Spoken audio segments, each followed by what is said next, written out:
Taste the Daily. குடியரசு தின விழாவில் இந்த ஆண்டும் தமிழகத்தின் அலங்கார அணிவகுப்பு ஊர்தி இடம்பெறாதது வெட்கக்கேடானது. ஸ்டாலின் அரசின் தொடர் அலட்சிய நிர்வாகத்திற்கும் அனுமதி வழங்காத மத்திய அரசுக்கும் அதிமுக பொதுச் செயலாளர் கடும் கண்டனம். சென்னை பட்டினப்பாக்கம் கடற்கரையோரம் அகற்றப்படாமல் கிடக்கும் பிளாஸ்டிக் கழிவுகள் மற்றும் குப்பைகள். சென்னை மாநகராட்சி நிர்வாகம் குப்பைகளை அகற்ற உரிய நடவடிக்கை எடுக்காமல் கும்பகர்ண தூக்கத்தில் இருப்பதாக பொதுமக்கள் குற்றச்சாட்டு. மதுரை மாவட்டம் மேலூர் அருகே பொதுமக்கள் கவன ஈர்ப்பு ஆர்ப்பாட்டம். டங்ஸ்டன் கனிம சுரங்க ஏலத்தை மத்திய அரசு முழுமையாக ரத்து செய்ய கோரி வலியுறுத்தல்.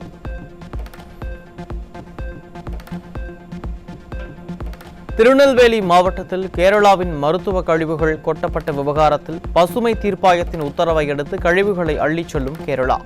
பல்வேறு தரப்பிலிருந்து கூட்டு விழுந்ததால் குப்பைகளை அள்ளும் கேரள மாசு கட்டுப்பாட்டு வாரியம்.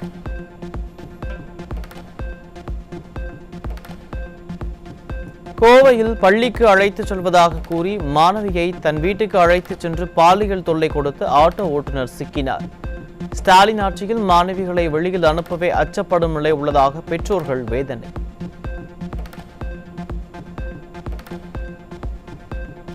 கிருஷ்ணகிரி மாவட்டம் தேன்கனிக்கோட்டை அருகே 13 வயது சிறுமியை பாலியல் வன்கொடுமை செய்த சிறுமியின் வளர்ப்பு தந்தை போக்சோவில் சிக்கினார். திமுக ஆட்சியில் சிறுமிகளுக்கு எதிராக குற்றங்கள் தொடர்ந்து அதிகரித்து வருவதாக மக்கள் வேதனை.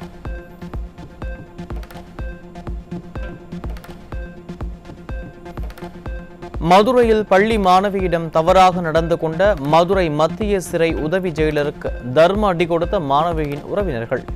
ஸ்டாலின் ஆட்சியில் பெண்களுக்கு பாதுகாப்பு தர வேண்டிய காவலர்களே பெண்களின் பாதுகாப்புக்கு அச்சுறுத்தலாக இருப்பதாக மக்கள் விமர்சனம்.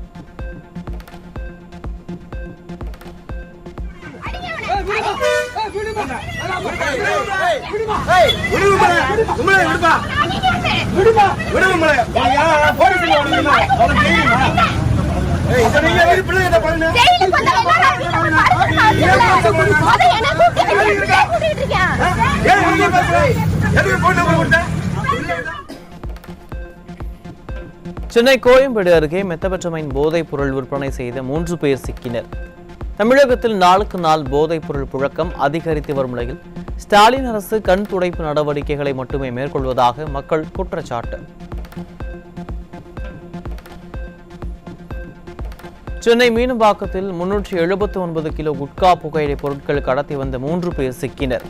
ஸ்டாலின் ஆட்சி பொறுப்பேற்றதிலிருந்து போதைப் பொருட்கள் கடத்தல் விற்பனை அதிகரித்திருப்பதாக குற்றச்சாட்டு.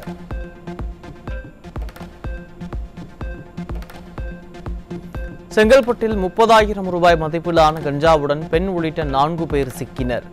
ஸ்டாலின் கட்டுப்பாட்டில் உள்ள காவல்துறை மீது சிறிதும் பயமில்லாததால் போதைப் பொருள் விற்பனை அதிகரித்து வருவதாக மக்கள் குற்றச்சாட்டு.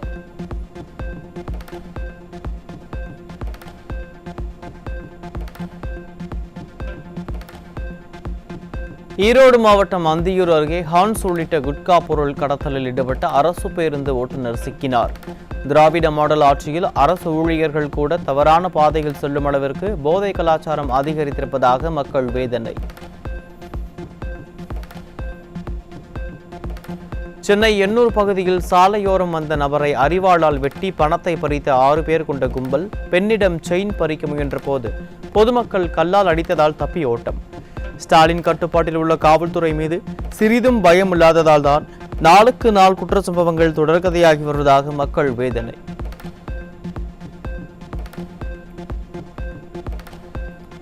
திண்டுக்கல் மாவட்டம் பழனியில் சட்டவிரோதமாக ஆன்லைன் லாட்டரி விற்பனையில் ஈடுபட்ட 7 பேர் சிக்கினர். ஸ்டாலின் கட்டுப்பாட்டில் உள்ள காவல்துறை மீது சிறிதும் பயம் இல்லாததால் சட்டவிரோத சம்பவம் சாதாரணமாக நடைபெறுவதாக மக்கள் குற்றச்சாட்டு.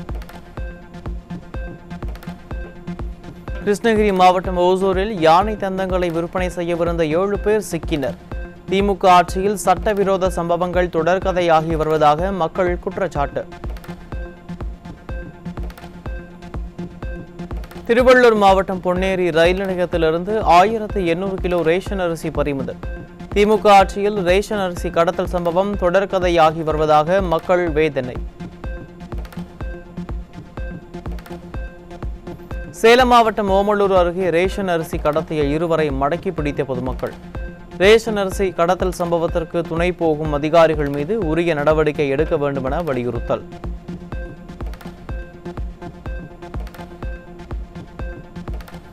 அடிக்கடி ஏற்படும் ஷட்டர் பழுதால் 2 ஆண்டுகளாக நிரம்பாமல் இருக்கும் மேக்கரை அடவி நயினார் அணை. திமுக ஆட்சியில் மாவட்ட நிர்வாகம் இதுகுறித்து உரிய நடவடிக்கை எடுக்க வேண்டுமென விவசாயிகள் வலியுறுத்தல்.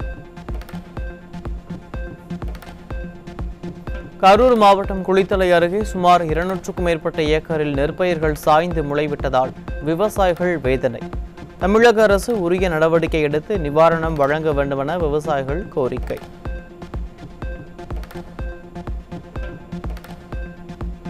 திண்டுக்கல் அருகே குட்டியப்பட்டி காளியம்மன் கோயிலில் ஐயப்ப பக்தர்கள் தீக்குழி இறங்கும் நிகழ்ச்சி. ஐயப்ப சரண கோஷத்துடன் 100க்கும் மேற்பட்டோர் தீக்குழி இறங்கி வழிபட்டனர்.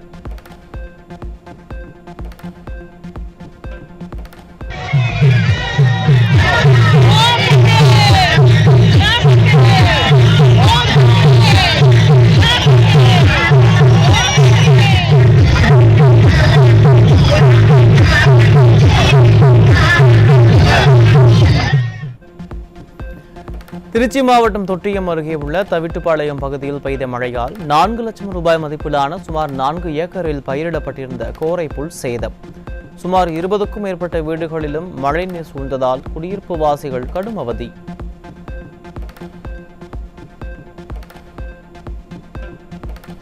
மதுரை அருகே மயானத்திற்கு செல்ல பாதை வசதியின்றி இடுப்பளவு தண்ணீரில் சடலத்தை சுமந்து செல்லும் அவலம்.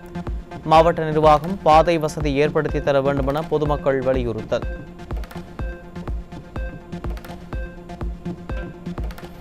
திருப்பத்தூர், கிருஷ்ணகிரி, நெல்லை, விழுப்புரம் உட்பட 8 மாவட்டங்களில் இயல்பை விட 50% அதிகமாக மழை பெய்திருப்பதாக தகவல். அதிக மழை பெய்தும் ஸ்டாலின் அரசு நீர் மேலாண்மையில் கவனம் செலுத்தாததால் பல ஏரிகள் வறண்டு கிடப்பதாக விவசாயிகள் வேதனை.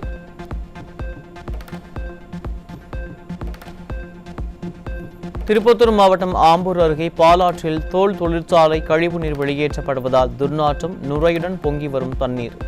உரிமையாளர்கள் மீது கடும் நடவடிக்கை எடுக்க தீய சக்தி அரசிற்கு பொதுமக்கள் கோரிக்கை.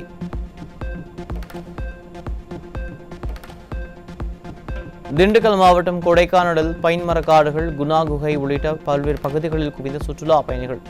நட்சத்திர ஏரியில் படகு சவாரி செய்தும் செல்ஃபி எடுத்து உற்சாகம். 24, 25 ஆகிய தேதியில் செங்கல்பட்டு, விழுப்புரம், கடலூர் உள்ளிட்ட மாவட்டங்களில் கனமழைக்கு வாய்ப்பு. சென்னை வானிலை ஆய்வு மையம் அறிவிப்பு. தென்காசி மாவட்டம் குற்றால அருவியில் குவிந்த சுற்றுலா பயணிகள். அருவியில் ஆனந்த குளியலிட்டு சுற்றுலா பயணிகள் உற்சாகம்.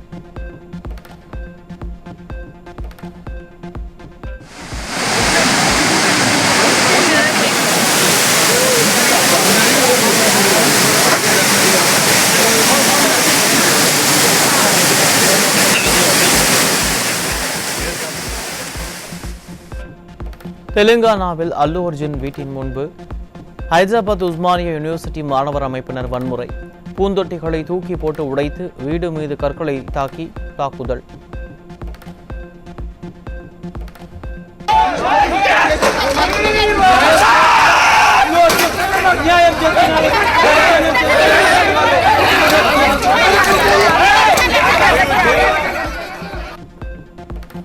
PSLV C-60 ராக்கெட் வரும் டிசம்பர் 30ஆம் தேதி விண்ணில் பாய்கிறது. 220 கிலோ எடை கொண்ட 2 சிறிய செயற்கைக்கோள்களை சுமந்து செல்ல இருப்பதாக இஸ்ரோ அறிவிப்பு. பாப்கார்ன் மீது வெவ்வேறு வரி விகிதங்களை விதிக்கும் GST கவுன்சில். உப்பு மசாலா பொருட்களுக்கு 12% மற்றும் கேரமல் செய்யப்பட்டவற்றுக்கு 18% GST வசூல் செய்யும் மைனாரிட்டி பாஜக அரசை ட்ரோல் செய்து வரும் இணையவாசிகள்.